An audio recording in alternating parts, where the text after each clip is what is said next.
At times, we can often forget to give our mental health the attention it deserves. Some of our actions may be too mentally draining, such as holding on to toxic relationships or pushing ourselves too hard with school or work. It can be a good idea to step back and take a look at our behaviors and habits and ask ourselves the question, do I possess healthy habits or negative ones? I'm sure we all have negative habits, but now it's time to start incorporating some mentally beneficial behaviors into our routines in hopes we can develop a new habit, a good one this time. Here are 10 healthy habits that boost your emotional well-being. Number 1, perfecting your posture. Did you know that having an upright posture is not only seen as generally more attractive, but has emotionally positive effects as well? According to a study in the Journal of Behavior Therapy and Experimental Psychiatry, upright posture can have a positive effect and reduce fatigue. Are you slouching while you're watching this video? It's time to sit up straight. The preliminary study's conclusions suggested that adopting an upright posture may increase positive effect, reduce fatigue, and decrease self-focus in people with mild to moderate depression. Number 2, learn to acknowledge what you're feeling. While it may seem convenient at the time to go ahead and ignore that sadness or anger inside of you, according to you, you have work to do. But in the long run, suppressing your emotions can actually do more harm than good. Just because you consciously suppress your emotions does not mean they go away. Instead, they build up. You should instead express emotions such as sadness, anger, or anxiety to someone you trust. Just imagine what could happen if you don't allow yourself to release an emotion like anger and instead let it build up. Okay, so let's use anger for an example. Anger has been linked to obesity, low self-esteem, migraines, drug and alcohol addiction, depression, sexual performance problems, increased heart attack risk, lower quality relationships, higher probability of abusing others emotionally and physically, or both, higher blood pressure, and stroke, says anger management coach, Dr. Schinnerer. Geez, that sounds like one of those over-the-top ads on TV. No thanks. It's time to express yourself. In a healthy way, of course. Anger can also lead to insomnia, anxiety, self-esteem issues, and mental or brain fog, to name a few more. And this is just anger. There are physical and mental problems that can arise from any suppression of emotion, it seems. Because when these emotions build up, they will eventually rise to the surface and likely explode out of you like a volcano. So what are we supposed to do about all of these feelings? Well, anger coach Schinnerer suggests one way to break this cycle, and that begins with mindfulness. One way to do this, he says, is by becoming more aware of when you're angry in the present moment, then looking at the emotion in a non-judgmental and curious way.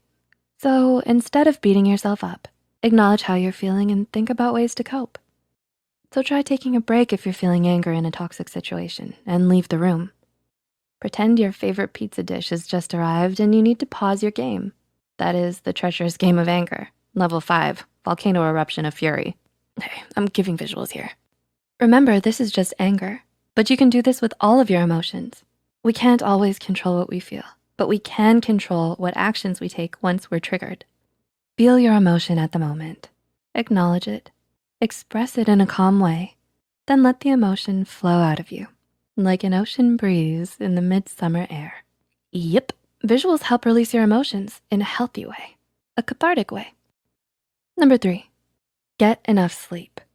It's time you got your daily Z's, or should I say nightly Z's. It's time you got your nightly Z's, my fellow Psych2Goers. I know you've been slacking. What time are you watching this video? 10 a.m., 2 p.m.? Don't say 3 a.m., don't say 3 a.m. It's 3 a.m., isn't it? The truth of it all is sleep is vital to your mental health and emotional well-being. Sleep helps repair and renew all of the cells in our bodies. Every time we lay down on that pillow and go to our blissful dreams, we wash away any toxins that can build up throughout our day. With enough sleep, we can have quicker reflexes, more mental clarity, and simply feel better. So if you're watching this way past your bedtime, it's time to sleep after this video. Number 4, exercise regularly. Life can get hectic and busy, but that doesn't mean we should neglect our health. The benefits of exercise can start to present themselves if we fit in enough regular exercise each month. Our bodies release specific endorphins that relieve stress and boost our mood when we exercise. So it can be a valuable tool when you're feeling anxious or depressed. I know, it can feel difficult to even get out of bed when we're feeling sad or anxious about our day. But if you can find the will to push yourself, even literally just out of bed, that's a great step forward towards feeling better. Next is pushing yourself onto that workout bike of yours downstairs or your yoga mat. Number 5, make socialization part of your routine. When we're distracted or busy, we can forget to socialize with the ones we love. Whether we have friends or not, it's best to get out there and practice a bit of socialization. According to the National Institute of Health, social connections might help protect health and lengthen life. Scientists are finding that our links to others can have powerful effects on our health, both emotionally and physically. So maybe volunteer at an organization you're passionate about. Call up your mom or long-lost friend. Join a community with individuals like you. You can even leave a comment below and socialize with fellow Psych2Goers. We're here to listen. Whatever you do, it's best to open up and express how you feel to someone, Psych2Goers included. Number 6, think before you act. Oh boy, how many of us have jumped up and blurted out the first thing we think of in excitement? Like that time my friend was telling me about the loss of her goldfish crackers and I blurted out, "Crackers? The cheesy one?" Just me? Yeah, she didn't have any crackers. I mean, not the snack at least. Let's not get them confused again. The thing is, we can act before we think.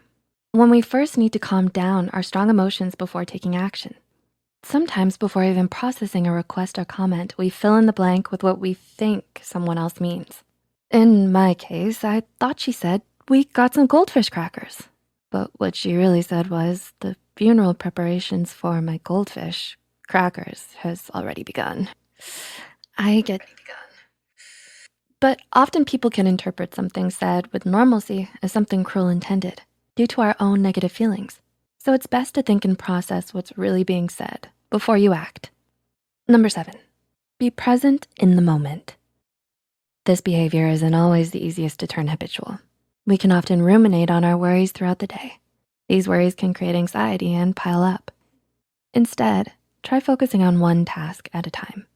If you find yourself struggling, try noticing the physical sensations around you, what you're smelling, tasting, hearing. This will help ground you back to reality and calm you down. Number 8, take a break and practice self-care. Congratulations. Watching this video is a part of practicing some self-care and relaxation. The calmness of learning habits to boost your emotional well-being. Are you feeling it now? It's important to take a break when life gets too busy or challenging and do something we love. If that's simply watching a few YouTube videos in quiet solitude, go right ahead. If it's taking a relaxing, warm bubble bath, get the water running because it's time for some you time. If you still feel like your days are too busy, you can simply try taking a moment to do some deep breathing and lower your heart rate. Deep breath in, deep breath out. Number 9, don't make social media a habit. As much as you like mindlessly scrolling and pressing the heart button on your friends' social media posts and posting photos of your food, stop it, you're making me hungry, and posting relatable memes all day, well, that one is pretty fun. But as much as you like spending your undue time on social media, it isn't always great for your mental health. I mean, think about it. You're hunched over and cramped, staring at a little tiny screen. Straight posture, everyone. Straight posture. And not only that, but people often find themselves comparing themselves to photoshopped influencers with unrealistic lives. Plus, too much of one thing can tend to be bad and unproductive in this case. So it's best to not make social media a habit. Use it sparingly to post and browse memes every now and then. And I suppose with the memes, a good laugh never hurt anybody. Uh-oh, old habits die hard. Number 10, eat healthy. I know, I can't help it either sometimes. Sometimes I simply want a snack on, well, don't mention crackers. It's best to move on. But a healthy diet not only helps your brain, but your body as well. So take it easy on the snack food for now. And instead, recognize those delicious leafy greens and bright colored fruits will only add to your good mood. You can start by trying to include foods rich in omega-3 polyunsaturated fatty acids. Research has shown that these nutrients restore structural integrity to the brain cells necessary for cognitive function. And it can boost your mood. These nutrients are commonly found in nuts, flaxseed, and fish. Uh-oh, did somebody say fish? Do you mean goldfish? Speaking of fish, I'll be right back. Thanks for watching and learning more about mental health and psychology, Psych2Goers. Which habits will you enact? And which bad habits are you guilty of? Let us know in the comments. If you found this video helpful, don't forget to click the like button and share this video with a friend.